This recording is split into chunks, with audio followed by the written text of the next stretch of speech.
This is a fish. You've probably seen them before. For generations, we'd catch them and sell them, or buy them, or keep them as pets, or cook some to eat, or maybe some have even eaten us.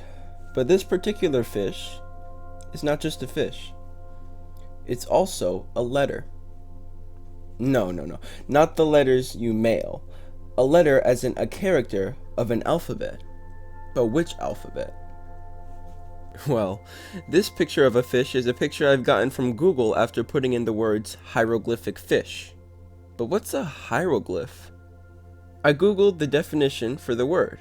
The browser defined a hieroglyph as a drawn picture of an object representing a word, syllable, or sound. This system of language was used by the ancient Egyptians, and with the help of the Rosetta Stone... No, not the website, there was an actual stone. Yes, the Rosetta Stone is a real thing. It was a slab of stone called granodiorite. Granodiorite contains granite and diorite, which are both igneous rocks, or rocks that form from the cooling of lava. They're also decorative stone blocks in Minecraft. I mentioned diorite in my Minecraft Build Battle House Recreation video that I recommend you all check out.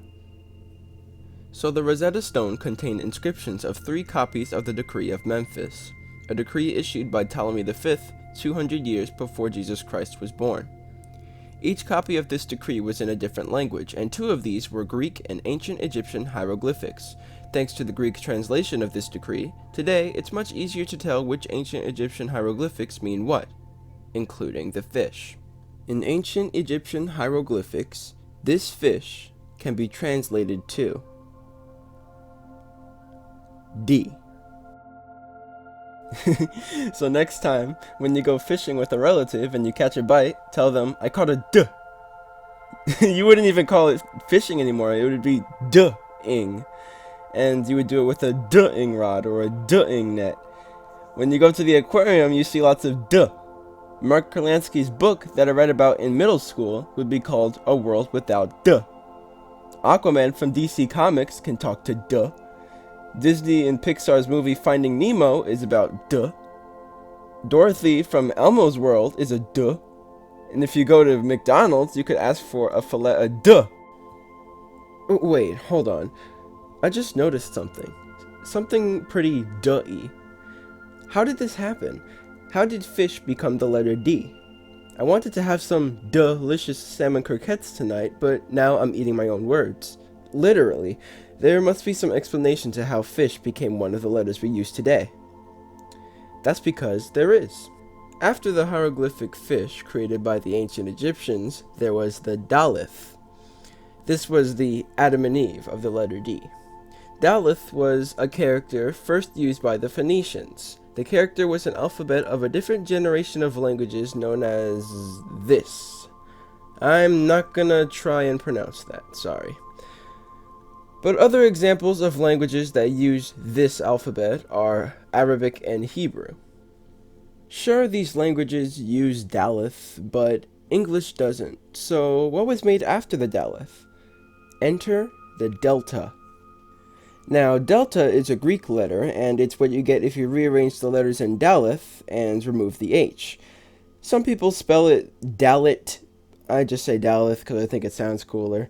But delta isn't just a letter of the Greek alphabet. It's also a number. 4. The word delta is also a word we use in our language. It's a geographical term for a piece of land where a river runs through it and divides into more rivers before emptying into an ocean. An example of a geographical delta is the Nile Delta, which forms from the Nile River in Africa.